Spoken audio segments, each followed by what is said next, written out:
Hi, everyone, and welcome again to Let's Talk with Robert Asencio. Today, we want to talk about, again, continue the conversation about political misinformation that is created for the purpose of deceiving the public.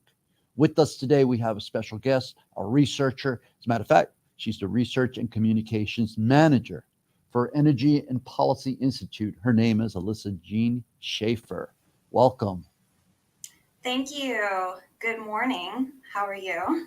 I'm doing well. You were with us about a year ago, and you we discussed something that's been playing out in the news ever since. So I give you credit for a lot of what's happened and a lot of what people see in the news, specifically about the Senate race in 2020 in Senate District 37 that resulted in long-term investigation where Channel 10, Miami Herald, the Orlando Sentinel, and various other news sources around the state that really began to expose the shill candidates that were uh, sponsored by a former state senator, Frank Artiles, who was arrested. As a matter of fact, the Miami Herald wrote March 16th of 2021 about the arrest and the fact that he's alleged to have paid a shill candidate to run in that race that I just mentioned $40,000. And then we want to talk about what's the inside scoop, what's really going on, and what does this all mean, and why is it occurring? Alissa, please take it away.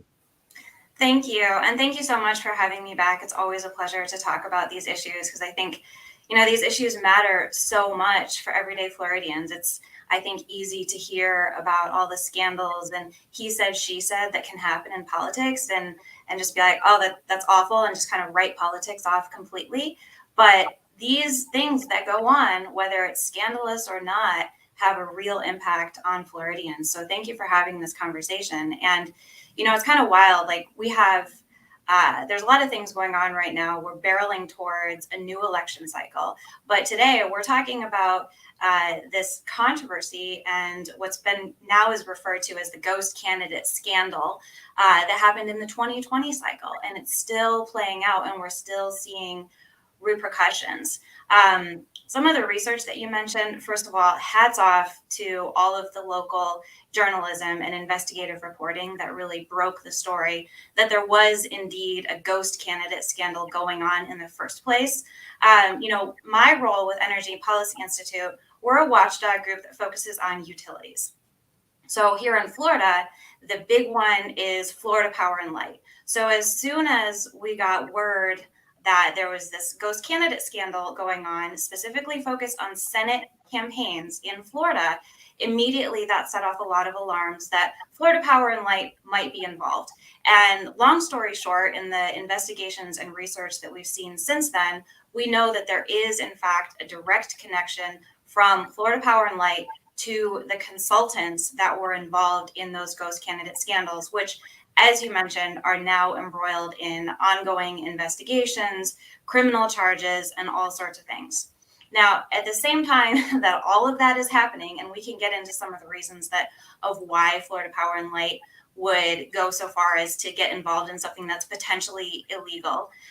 While all that's happening, Floridians' power bills are going up. If you're a Florida Power and Light customer, your bill has already started going up and it's going to go up even more. Just a few months ago, the Public Service Commission approved a $1.5 billion rate increase.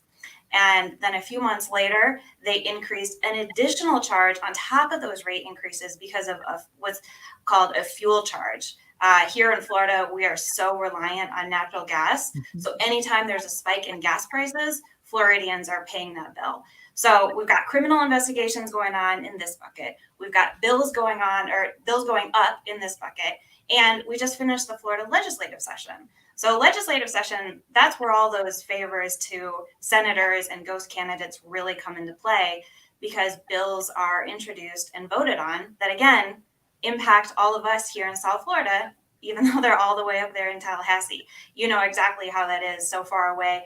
Sometimes it feels like politicians are functioning in the shadow because Tallahassee is literally almost out of the state. It's so far away from Florida, or so far away from Miami, excuse me. You want to know an interesting fact? Let me pause you here, because talking about not thinking into the future, right? So Tallahassee, the capital, state capital, I find out when I went up to Tallahassee, because I'm like, why are we traveling so far? This is certainly not the center of the state. But somebody did say, yes, it is. It's the center of the state from the east to west. And back when the capital was established, that's what they chose, the center of the state. The problem was they weren't thinking about the southern part of the state. So I just thought that was an interesting fact. But please go ahead. It is Yeah, no, far away. the geography of our state is interesting. And so now what we have is, even if it might be in the middle, east to west, at the very top of the state, it's a far journey from us here in South Florida, and it's an expensive flight or a long drive. And what we saw this last session, we saw a lot of bills that were really controversial that a lot of Floridians did not want. But one of them, since we're talking about Florida Power and Light today, was literally written by Florida Power and Light, coupled with about $20,000 in donations to the Senate sponsor. So again, we're talking about Senate here. Senate's very important. And that bill The bill number? passed. Do you know the bill number? That was the HB 741 for anybody that wants to look it up. And what this bill did, it was FPL's anti-rooftop solar bill. And basically it put an expiration date on our current rooftop solar policy and completely decimated an industry. It's saying, well, you got a few more years, but even though we haven't done any research, there's no data to support this. Florida Power and Light has presented this language, and they need it to solidify their monopoly grip on customers. So unfortunately, the bill did pass. Wow. Wow. And who was the bill sponsor? So on the Senate side, that was Senator Bradley, and on the House side, that was Representative McClure. So let's give the audience a little couple steps back. Let's talk about this shill candidate, ghost candidate investigation that the local medias around the state really got involved in. And kudos to, again, hats off to Glenna Milberg and the Channel 10 team, the PLG team.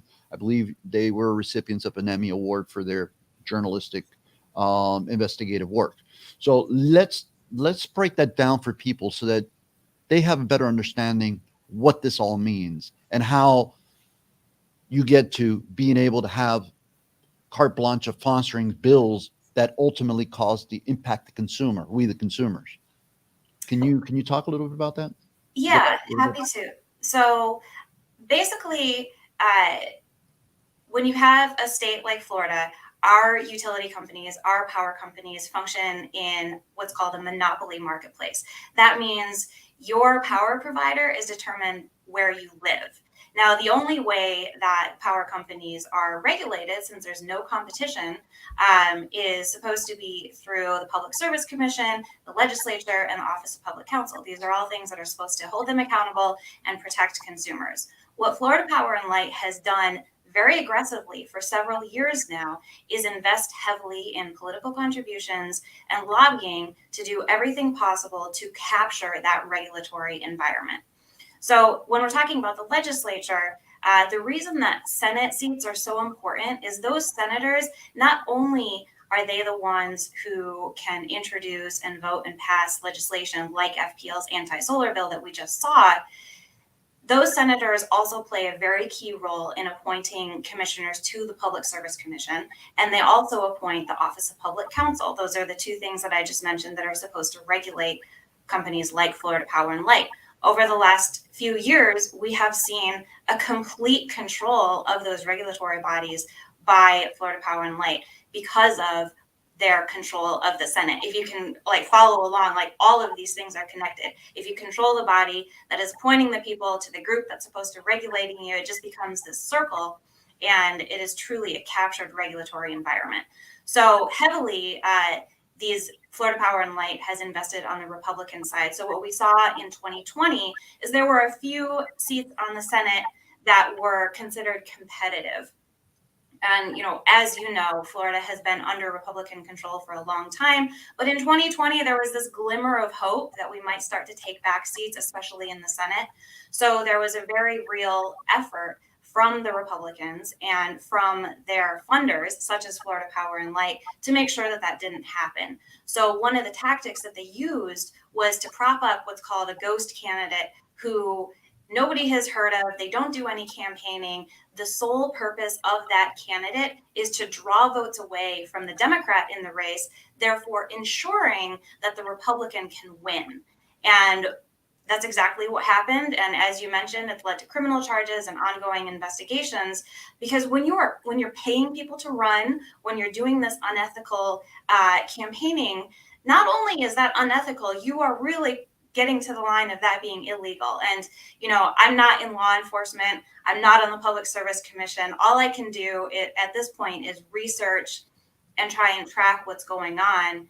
But at a certain point, Robert, if it walks like a duck and talks like a duck, you got to call it a duck. And this is raising a lot of concerns about a disservice that Florida Power and Light is really doing to its customers, to Floridians, by being engaged in this.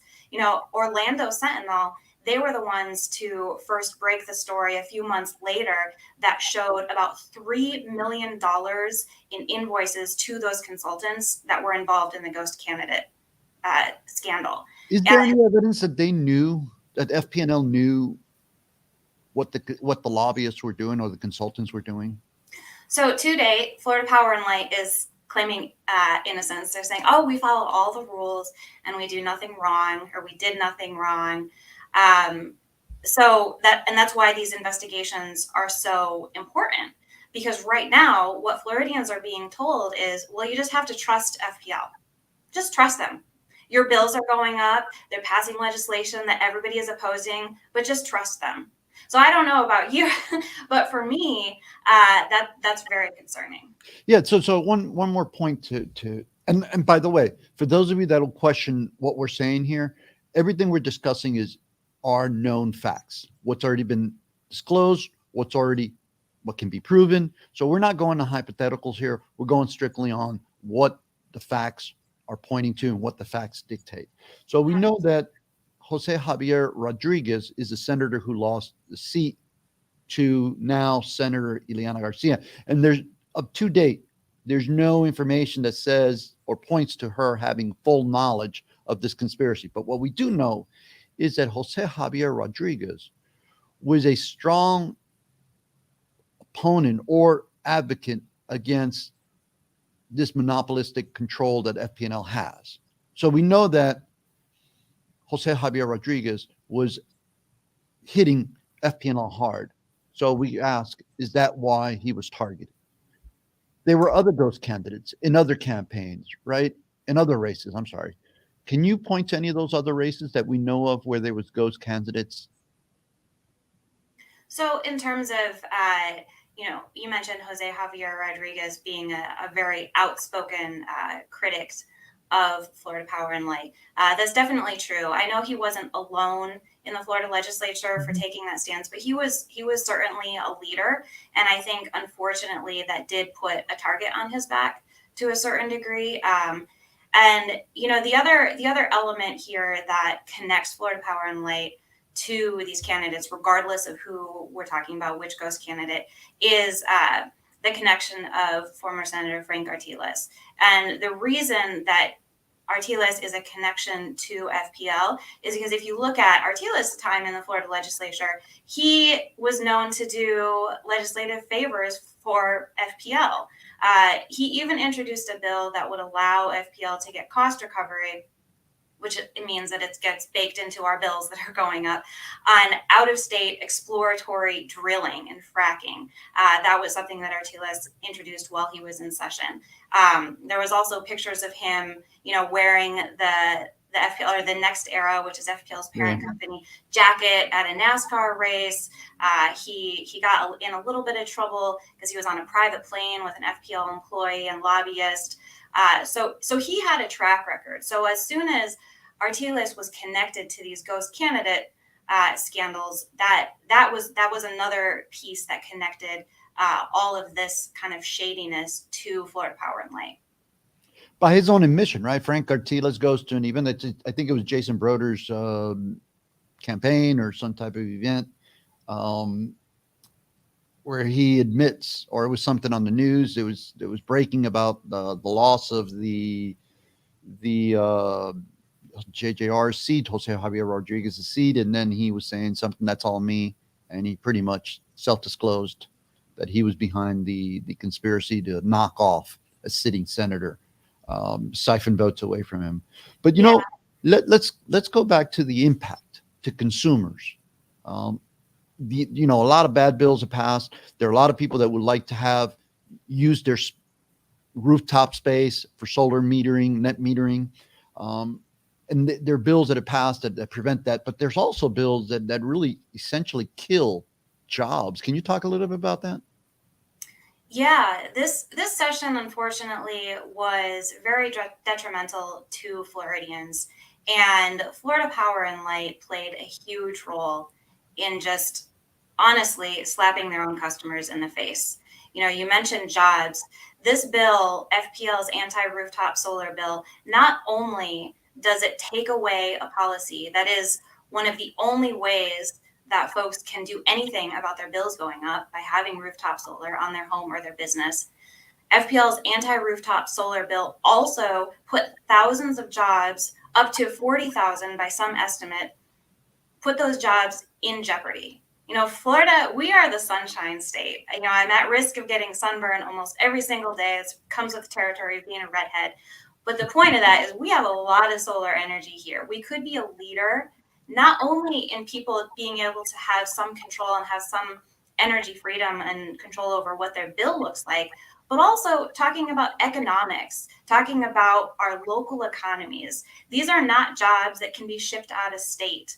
These are local, high-paying, technical, high expertise roles that somebody can build an entire career around. And we saw thousands of these impacted workers speaking out against FPL's anti-solar bill during the legislative session, literally pleading for their jobs, pleading for the folks that they employed.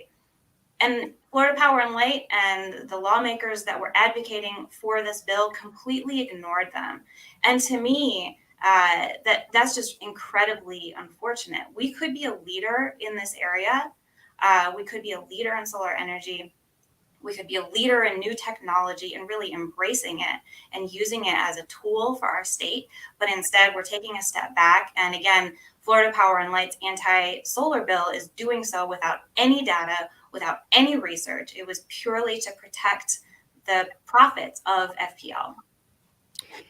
Any hope that during the call for special session, these bills will be brought back up or countered during the special session? So unfortunately, I haven't heard anything. Of course, DeSantis has not yet signed the bill. So one option we do have is for Governor Ron DeSantis to veto this bill. DeSantis likes to talk about Florida being a free state. Well, energy freedom and the freedom to put solar on your home or business and control your electricity bill through that should be an aspect of it. He talks about Florida's economy. He talks about Florida jobs. Protecting solar jobs and providing a glide path, not to the end of solar like they talked about, but a glide path to the future of solar and the future of this industry that could employ tens of thousands of people in our state. That is something that DeSantis can get behind, and he can do so by vetoing this bill. And exactly what bill number is that again for the audience? So it's HB 741. Is that the one that was signed, that passed? That's the one that passed. Yep. Okay, so that's sitting on the governor's desk. So one more question about the PSC, the Public Service Commission, and investigating FP&L.